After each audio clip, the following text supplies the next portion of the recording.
us about what we have done so far. So towards the end of Tuesday's lecture, we talked about the mass spectrometry of molecules. Okay. So ornaments. Okay. So molecules are like ornaments now, right? And then under the mass spectrometry conditions, they break into pieces. We call this fragmenting. They fragment into pieces. Okay. And then for each fragment, depending on their mass, you're going to see a peak in the mass spectrum. All right. And then when it comes to the entire molecule mass, it is about the rightmost peak. It's not the highest peak. It is the rightmost peak. And then the other peaks are due to other fragments. The highest peak tells us that that fragment is more stable under the conditions given. That's it. All right. Do we have any questions, concerns, comments so far? Anything about that? Okay. So today what we're going to do is, I told you there are two techniques in Unit 1, Module 4. We're going to talk about the next technique, which we call as elemental analysis. All right. And again, you don't have to worry about how this has been done, but you need to know what we get out of it. Okay.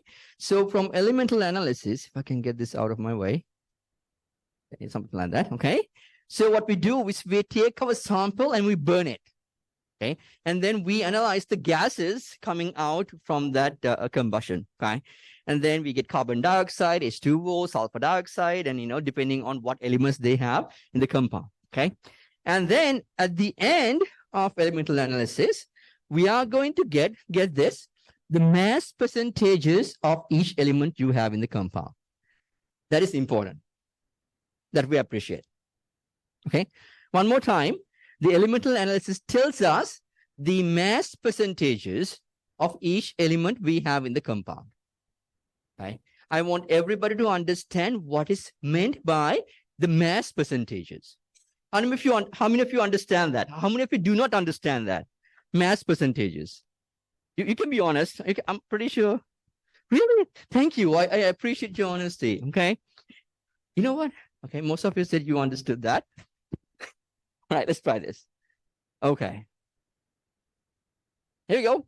So if that is the case, tell me the mass percentages of each element in this compound. Go ahead.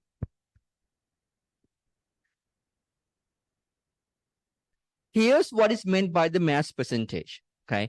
Now we know this entire compound. Okay. So we have 2 carbons. I need a better pen. Give me a second. Okay. We have 2 carbons, 4 hydrogens, and 2 oxygens. That's the composition of this compound. Okay. 2 carbons means 2 times 12 mass-wise. Okay. And 4 hydrogens means 4 times 1 because molar mass of hydrogen is 1. And then 2 oxygens means 2 times 16. Okay. And if you add this up, 24 plus, 4. And what do you get? Anybody? Guess what did you get? 60, yeah? So you get 60. I knew that number, but anyway. So I was too lazy to do it in my head. Anyway, so you get 60. Okay. And then if you take the gram amount of that, gram amount of that is going to contain 1 mole. That's the idea here. Okay. Now, anyway, it doesn't matter. What matters to us is the mass of this compound is 60 in one mole. Okay. 60 grams in 1 mole.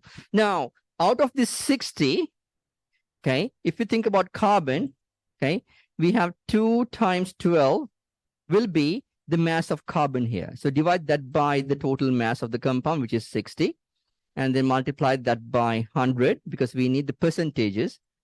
Okay. And you get the mass percentage of carbon, which is going to be, anybody? Yeah, it's 40%. Right? And you do the same thing for, say, hydrogen. Okay. So out of 60, 4 times 1 is the mass of hydrogen. Divide that by 60 and then multiply that by 100. Okay. To get the mass percentage of hydrogen. Okay, which is going to be, I think, 6.6. And if you do the same thing for oxygen, you're going to get 53.4.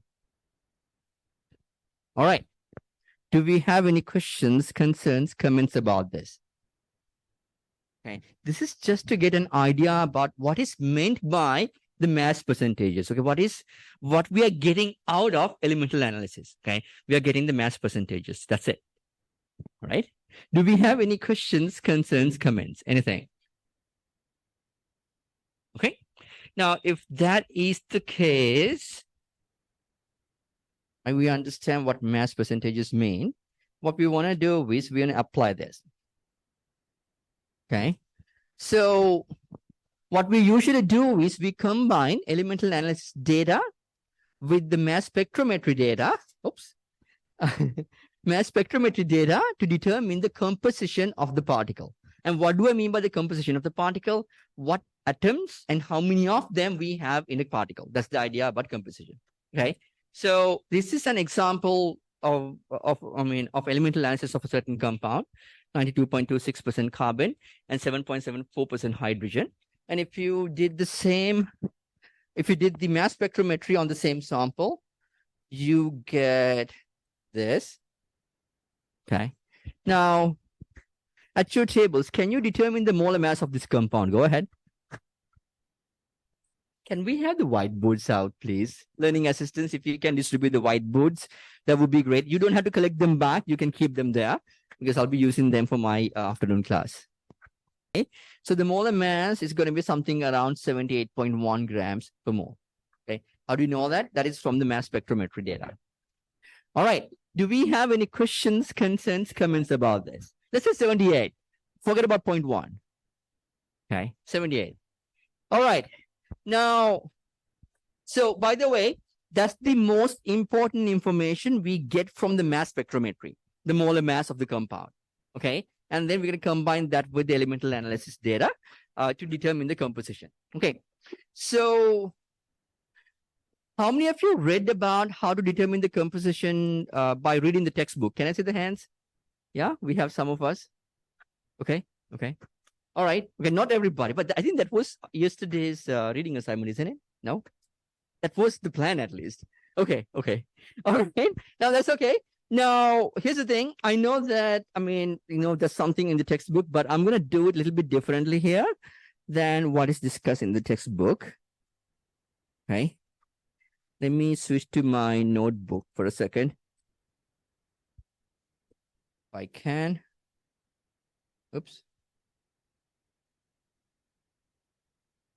Here we go. All right.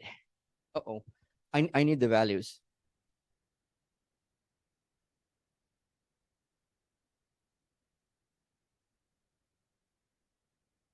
Here we go. All right. So this is what we know. I think it's 0, 9, 20, 23. Okay.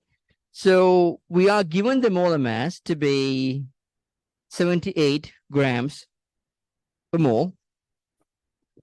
Okay, that's the molar mass.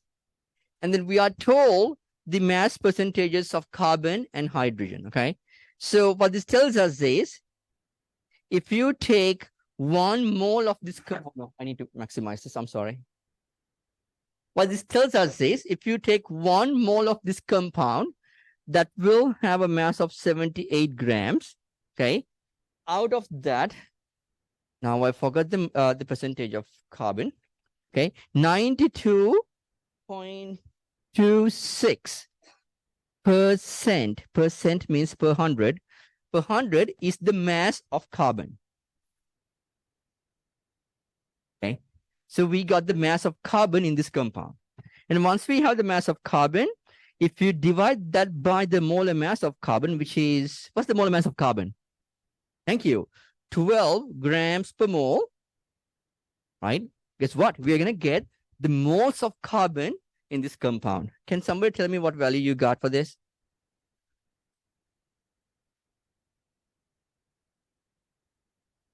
Try one more, okay? I want everybody to write the value on the whiteboards. What do you get if you chug and plug these numbers?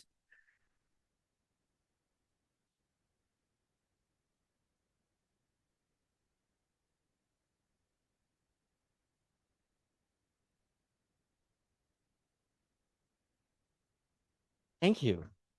Sounds better. Right?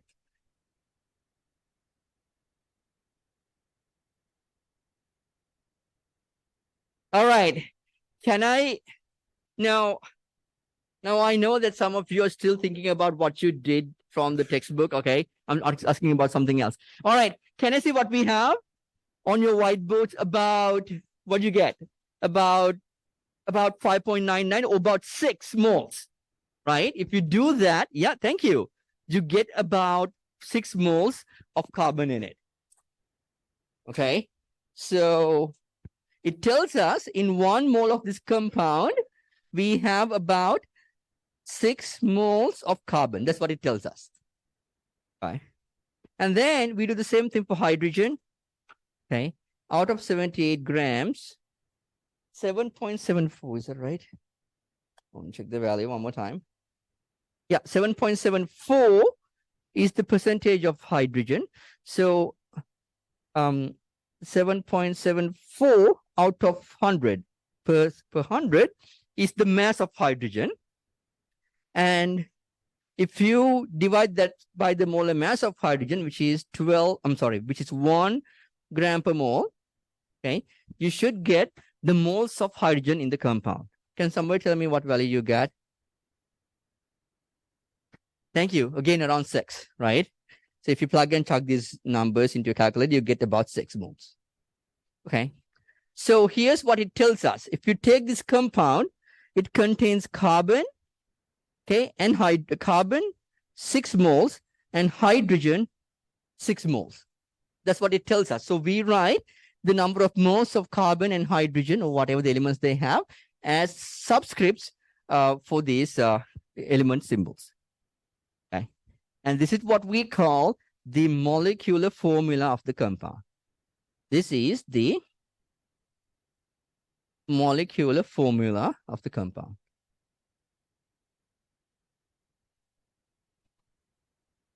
In your textbook, I mean, you had to do the same thing using about 6 steps, but you know, this is what you need to do.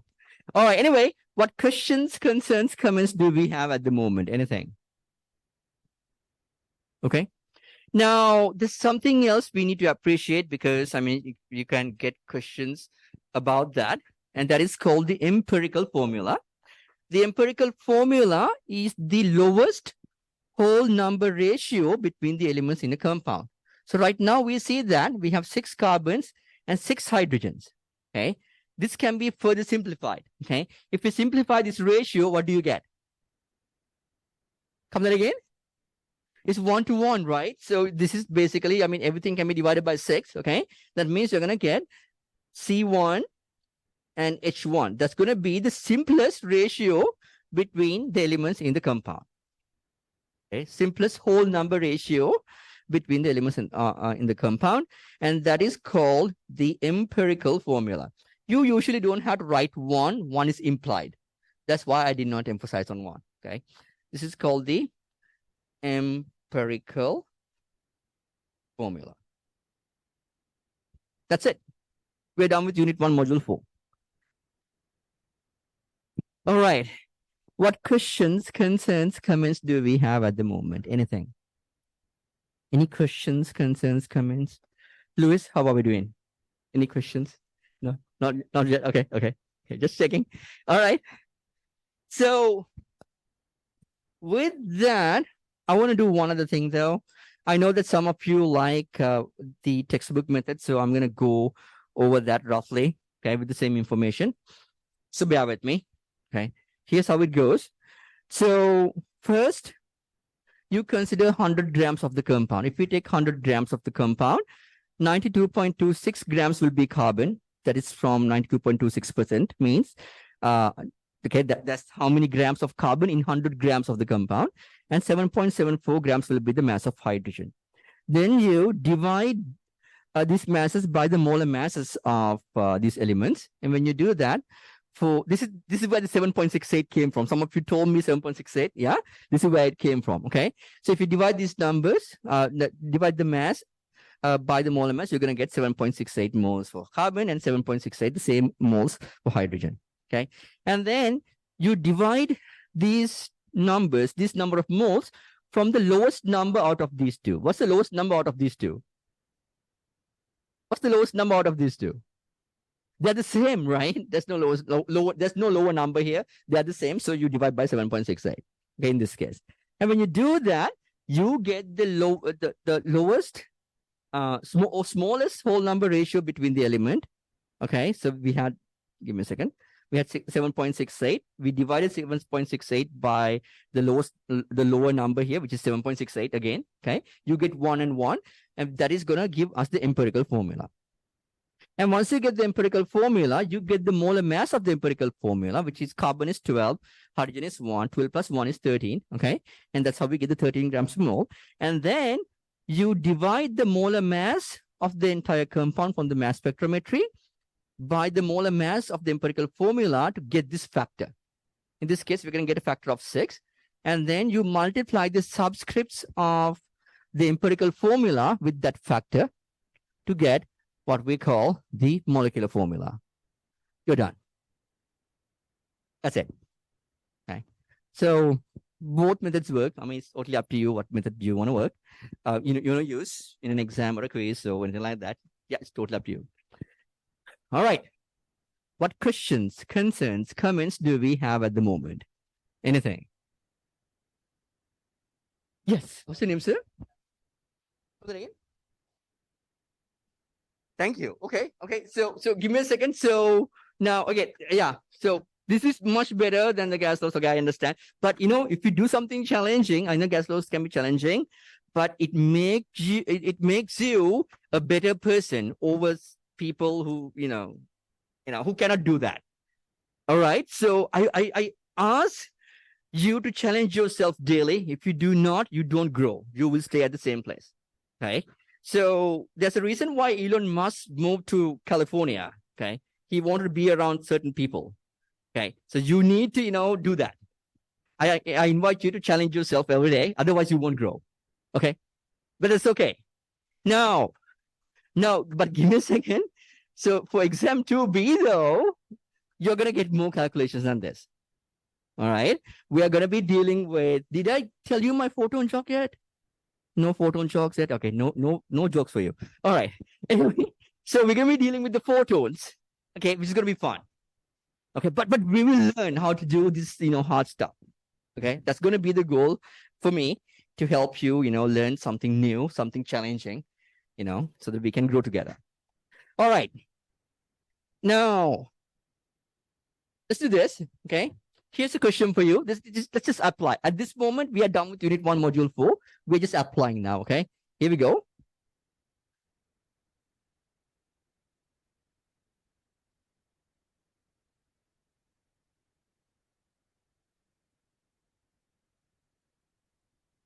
All right. So that was enough time, right?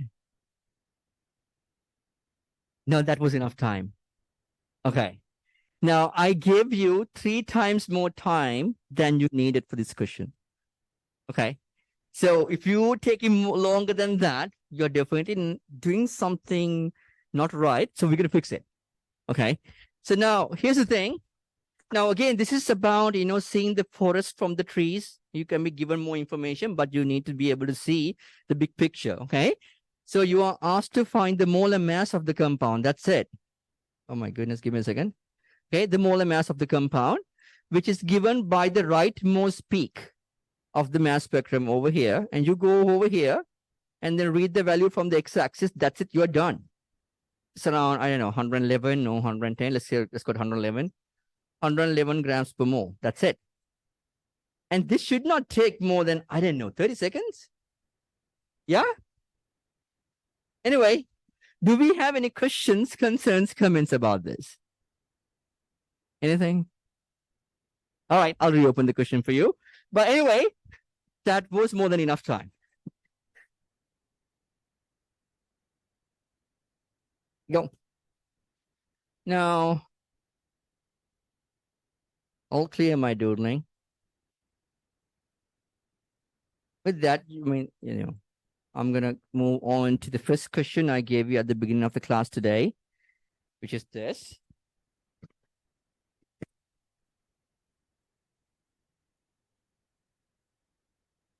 So let's deal with this now. Okay.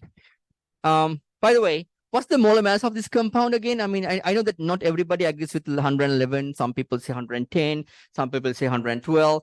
Okay, I'm going to do this on the screen. What molar mass do you want me to use?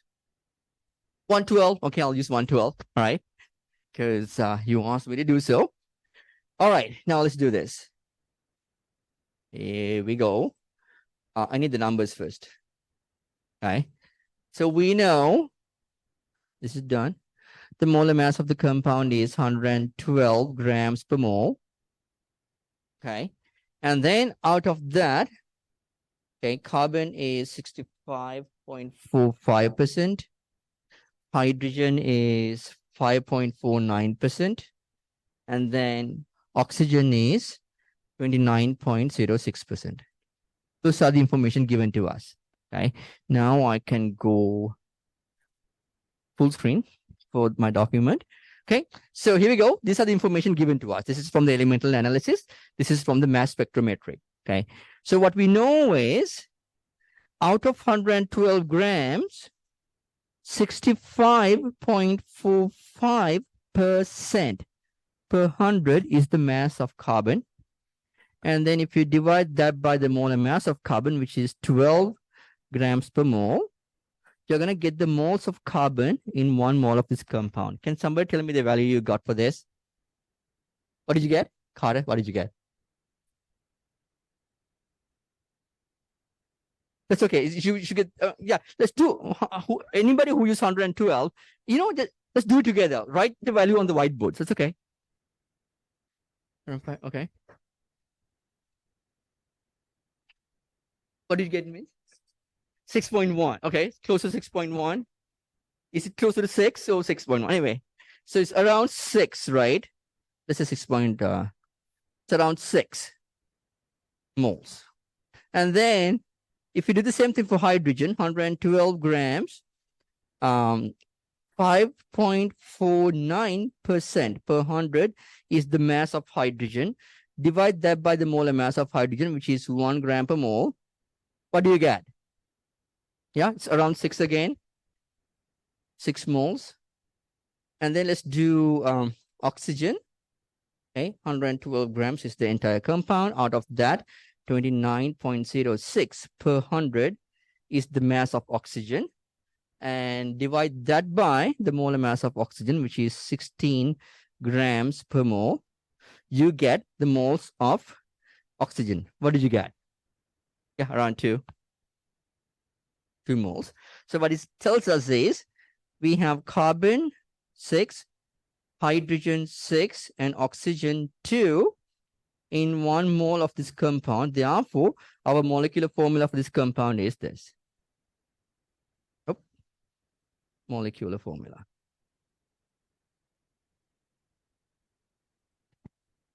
All right. Any questions, concerns, comments about this? Anything? Anything? Okay.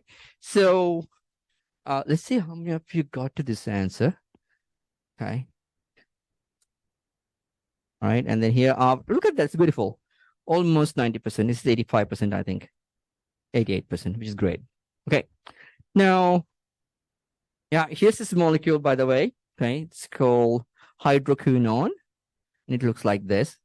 Right? But you cannot get that information from mass spectrometry and elemental analysis, but you can get the composition, which is the molecular formula of the particle from these 2 techniques. All right, one last question from unit 1.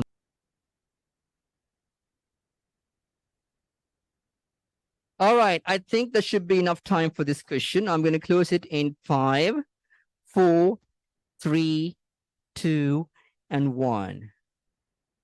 All right, and then here are our responses. Oh, look at that. Okay, so more than 90% of us say that option D is the correct answer. Okay, that's the correct answer as well. And how do we know that? We know the molecular formula is option C. So that's the molecular formula, not the empirical formula. And all of these numbers can be divided by 2. So if you divide 2 by 2, you're going to get 1. If you divide 6 by 2, you're going to get 3. If you divide 6 by 2, you're going to get 3. And that's how we get this empirical formula over here, the lowest whole number ratio. All right. What questions, concerns, comments do we have at the moment? Any questions, concerns, comments? Okay. So, you know what? Here's a bonus question for you. Why not? Okay. Which one of these options, A, B, C, D, E, let me say, cannot be an empirical formula? You know what? Can be an empirical formula. Go ahead. Which one of these options, A, B, C, D, and E, can be an empirical formula?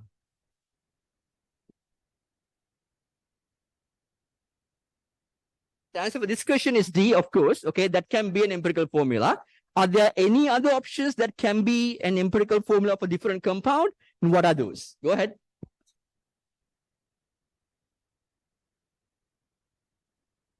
Okay. All right. Can I see your whiteboards, please? I want to see your whiteboards. Can you raise your whiteboards?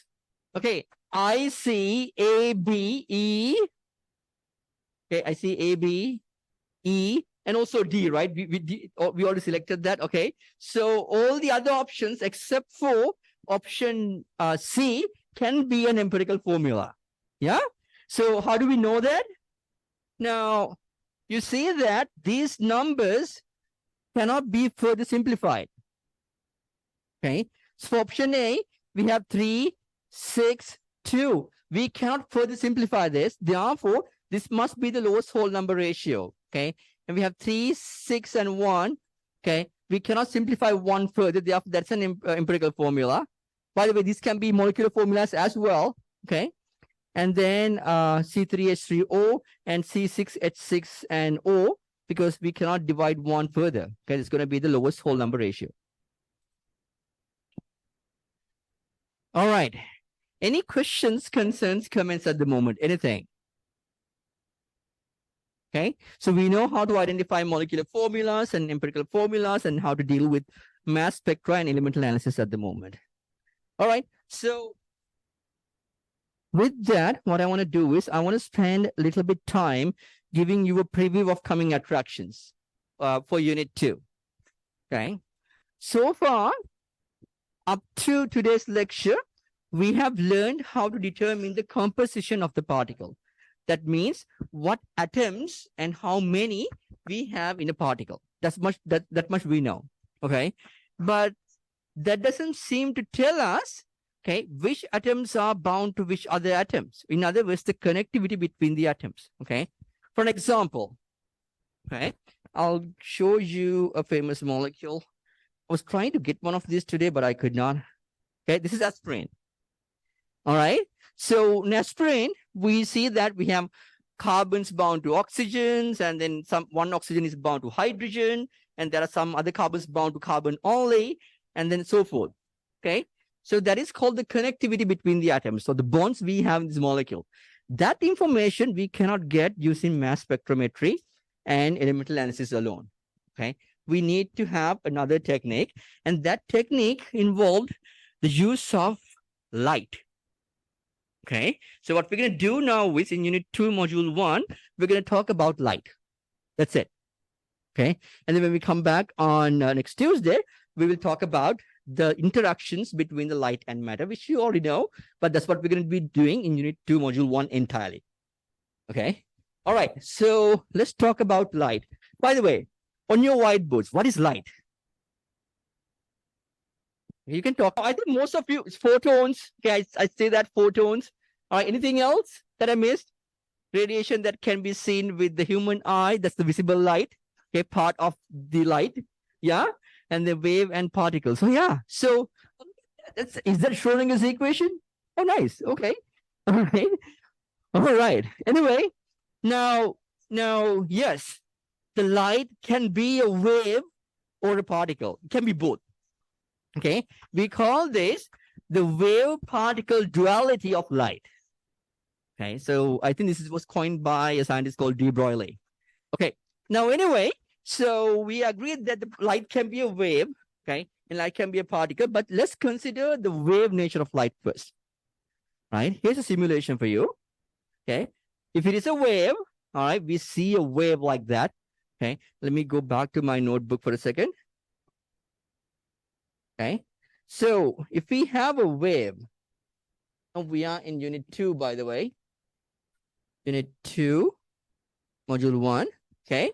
So if it is a wave, then we are going to have the amplitude of the wave, which is on the y-axis, and then distance on the x-axis, right? Let's see. Distance. And then the wave should look something like this. Let's say that we have a wave like that. It goes on. Okay. And if we have a wave, we can define what we call the length of the wave. Okay. Does anybody know what we call that? The length of the wave is known as, thank you, the wavelength. All right.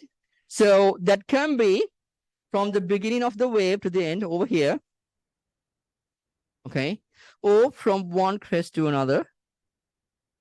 Okay. And then the wavelength or the length of the wave is given the Greek letter. Anybody? Yes. Lambda. Yeah, lambda. Okay.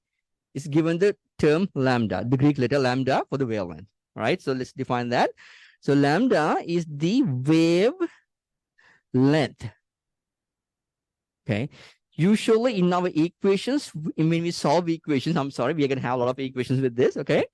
We need to use the wavelength in meters because that's the standard or SI units for the distance, meters. Okay. And then if you have a wave, then we can also define what we call the number of waves we get per unit time. What do we call that? Number of waves we get a unit time is called? I heard that. Come that again? Thank you. The frequency. Okay, that means how many waves we get per second. Okay, but you usually deal with seconds. Okay, so that's called the frequency. So let's define that as well, right, in our notebooks. You should write this down for sure. If I write something in my notebook, you should write it down in your notebooks as well. Okay, we can define what we call the frequency. That means how many waves we get per unit time. And this is given the Greek letter nu, not mu, nu. Okay, it looks like this. Okay, and then the frequency has units of, anybody, what are the units of frequency? Units of frequency is, here's any idea? Yeah, have you heard about hertz? So we can use hertz, which is H, uppercase H and lowercase z, because it's coming from a person's name. Or sometimes you will see that it's inverse seconds. That means per seconds. Okay, so second is S. Per second means to the power of -1. This means per second. Okay, so just to okay, this is same as 1/seconds, by the way. Okay, I just wrote that because there's no, I'm trying to clarify some questions you might have. Okay, per seconds means 1/seconds. Okay, that means how many waves we get per second. All right. Now, do we have any questions so far? Okay. Now, there is a relationship between the frequency and the wavelength of a wave. Okay. Now, to elaborate on that, all right, let's go to the simulator. So here I have the wavelength knob over here, and then here I have the frequency. What I want you to do is I want you to pay attention to the frequency when I change the wavelength. All right, so here it goes. Now I'm going to first increase the wavelength. All right, here we go. So it went from 1600 to 1000, I think. And then I'm going to now decrease the wavelength. Okay, when I decrease the wavelength, oh, it seems to be increasing. Okay. I decrease the wavelength. What happened to the frequency when I decrease the wavelength? What happened? When I, yes, Annie?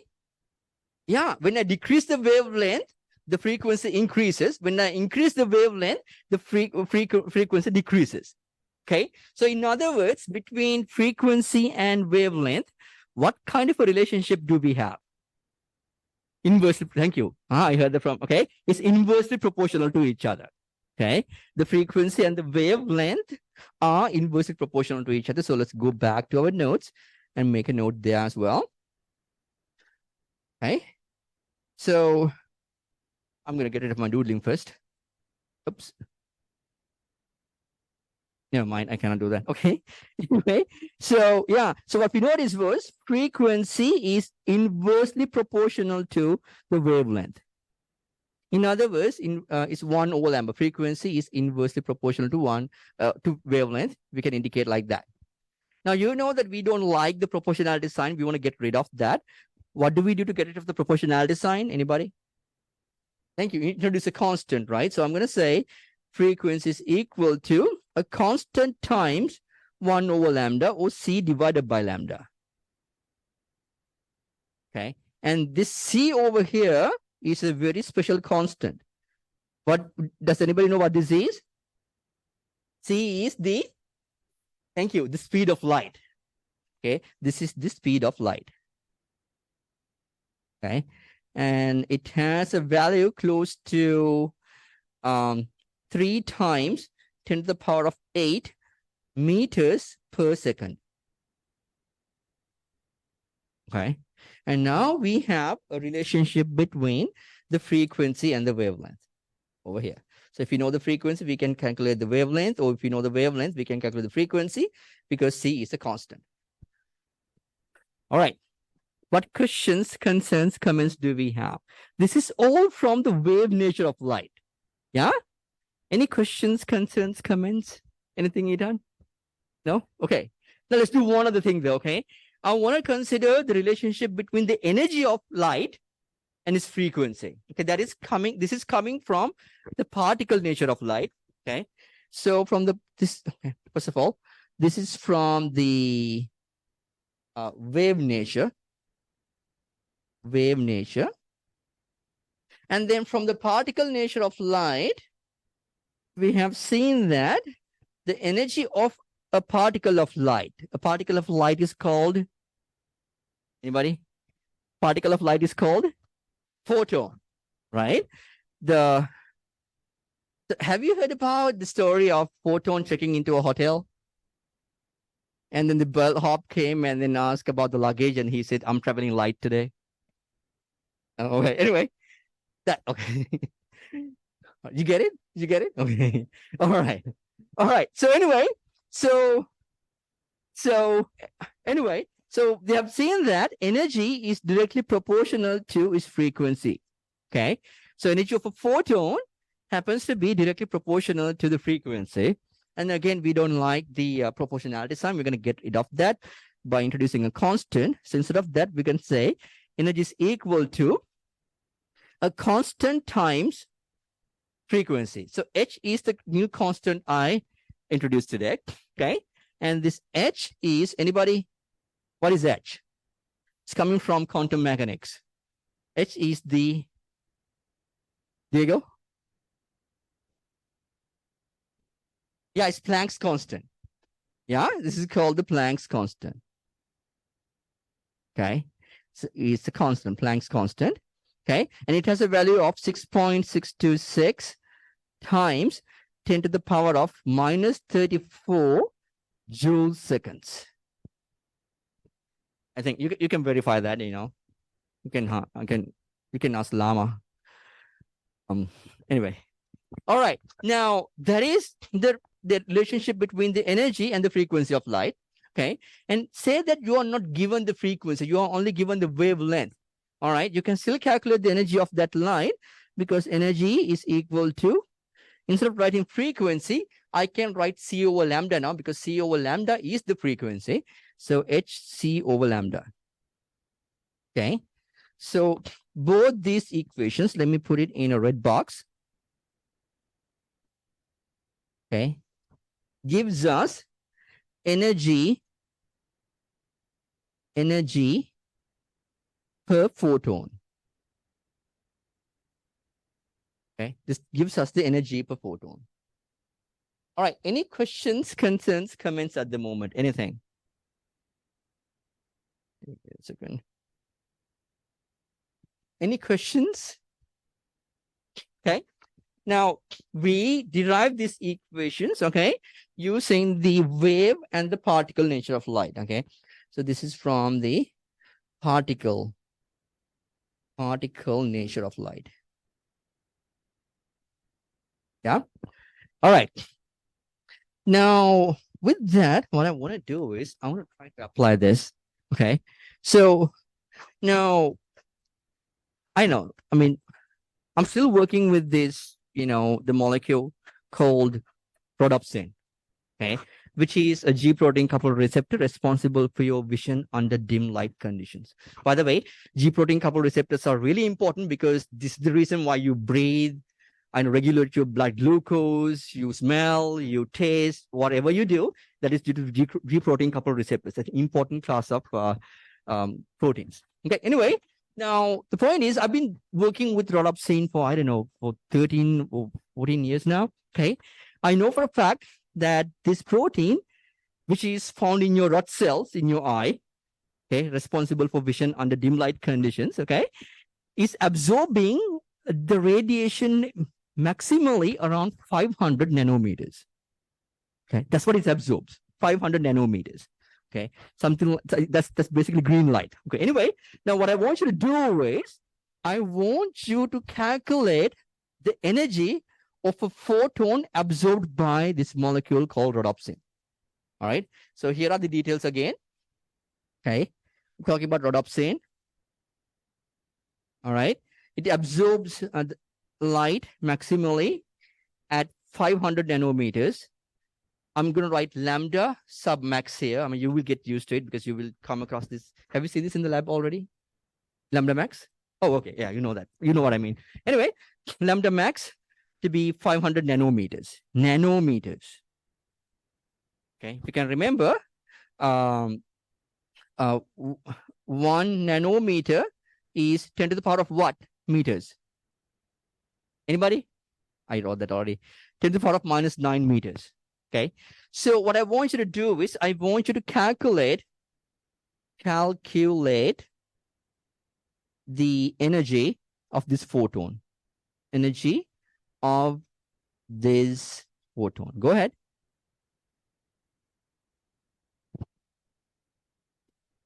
Right, in case you haven't written down the equations, the only thing we use is energy is equal to hc over lambda. H is 6.626, 10 to the power of minus 34 joule seconds. And C is 3 times 10 to the power of 8 meters per second. Go ahead. Right. We know C, we know lambda, we know H. We should be able to calculate E. Plug and charge.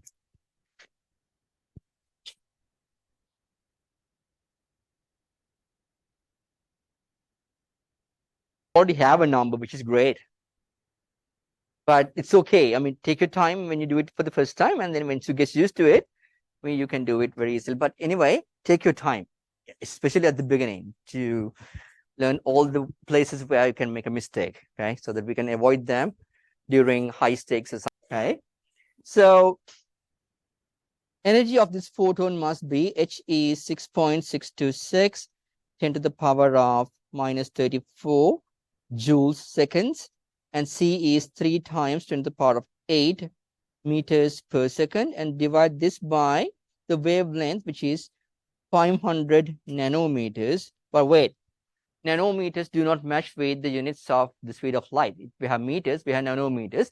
So we want to convert nanometers to meters. I'm going to multiply this by 10 to the power of minus 9 because that's how many meters we have in a nanometer. Right?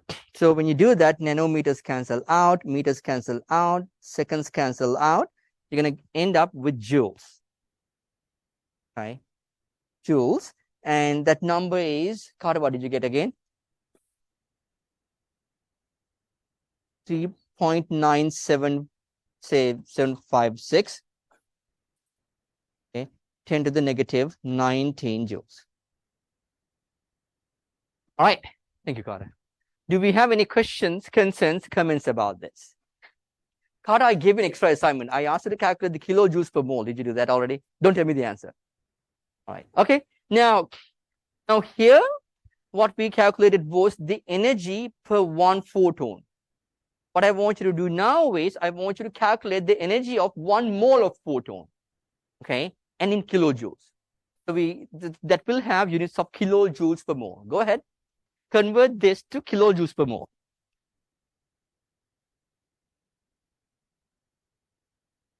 All right, if you can write the number on your whiteboard so I can get an idea about where we stand. And if you can ask any questions you might have, any. Do you know energy of 1 photon? Yeah, yeah. We just calculated that, right? Yeah. Okay. And then how many photons do we have in a mole? Yeah. How many? Okay, this is the question now, apparently. How many photons do we have in a mole of photon? How many? So it's like, how many eggs do we have in a dozen of eggs? How many? It's in a dozen of eggs, how many eggs do we have? 12. Just like that. How many photons do we have in a mole of photons?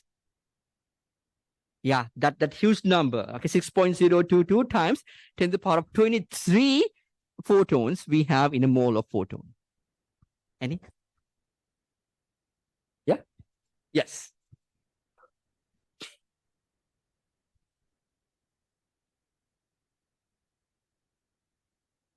All right. So just to get you guys going over here. So we know the energy of a photon, joules. This is per photon, by the way. Okay. It's given. You don't write per photon, but it's per photon. Okay. So if you want the energy of 1 mole of photon, you need to multiply the energy of 1 photon, which is 9756 10 to the power of minus 19 joules by 6.022 times 10 to the power of 23, because that's how many photons we have in a mole of photon. This is per mole. Per mole, we have this many particles. Okay, but this will give you the answer in joules per mole, but we need kilojoules per mole. So we need to divide this by 1000 because that's how many joules we have in a kilojoule. So joules cancel out, and then you're going to get the answer in kilojoules per mole.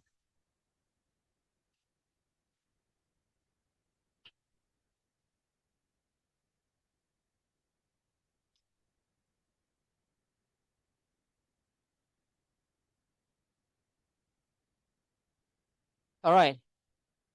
Can somebody plug and chug these numbers and give me the value? You have a number? Kala? Kali. Kali. Yes, Kali. Thank you. All right. So I have a number. Okay. I have a number that looks like 239 kilojoules per mole. 0.43, something like that. Anyway, something around that value. Okay. So check this value, check whether you get the same value or something else. I mean, if you get something else, let me know. Now, the reason why we convert joules to kilojoules per mole is we can get this nice, like numbers that we can, deal with rather than 10 to the power of minus 19. Okay. So that's why we convert that to kilojoules per mole, in case you wonder. Okay. So it's more practical to use and, present these numbers. All right. Now, I'm going to include one of these calculations in your quiz tomorrow. I told you the question already. It's going to be there. All right. This is it. Take a pic of not this, but anyway. All right. Now, anyway, oh yeah, it's almost time. All right. I need to give you the attendance code for sure. Here's the attendance code. I'm going to have it minimized. Right, just a quick preview of coming attractions, okay? Now, I don't know, I think I mentioned this in the beginning of the class. By the way, so light, photon, electromagnetic radiation, they all mean the same thing, okay? We call light electromagnetic radiation because we have the electric component and the magnetic component perpendicular to it. Therefore, we call this electromagnetic radiation, okay? So if you see light, photon or electromagnetic radiation somewhere, they mean the same thing. Now, you know that I rarely ask you to memorize something in my class. Okay. But this time, today, I'm going to ask you to memorize, not memorize, know something. Okay. This is something that you have been, memorizing since the kindergarten. I hope so, at least. Okay. And that is the colors of the rainbow. Can we do that? Yeah. So what's the first color of the rainbow? Red. What's the last color of the rainbow? Violet. Thank you. That's good enough. Okay. The rest you can fill with Roy something. All right. Now, anyway, so this is what we know. Let me go back here. Okay. So we know, I'm going to leave this page as it is. The colors of the rainbow goes from red, okay, at one end to violet on the other end. Okay. And then, by the way, this is just a very narrow range of the entire electromagnetic spectrum that we can see with. We are so poor in that way. Okay. So red radiation has a wavelength of 700 nanometers. Please write it down. And the violet radiation is around 400 nanometers. Okay. So now we have other radiation in it. Okay. So just below red, what do we have? Anybody? Below red, we have, below means infra, and below red is infrared. So we have infrared below red. Infrared. Okay.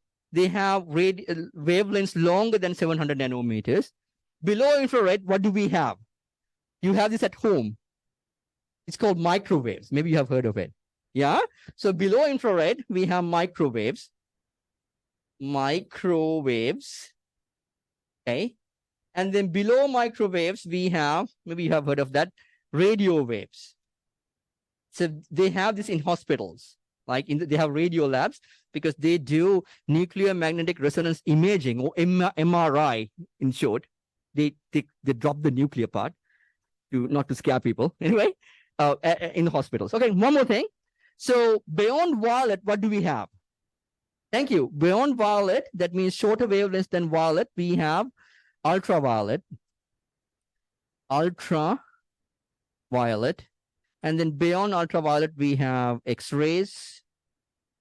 Okay. And then beyond X-rays, we have gamma rays. Hulk. All right. So anyway, so we will be dealing with mainly from microwaves to ultraviolet radiation in our class. Okay. This is just to give you an idea about where we are heading. All right. Is it time? Yeah, it's almost time. Okay. So here's the attendance code again. And then we will pick this up when we come back on Tuesday. Bye, everybody.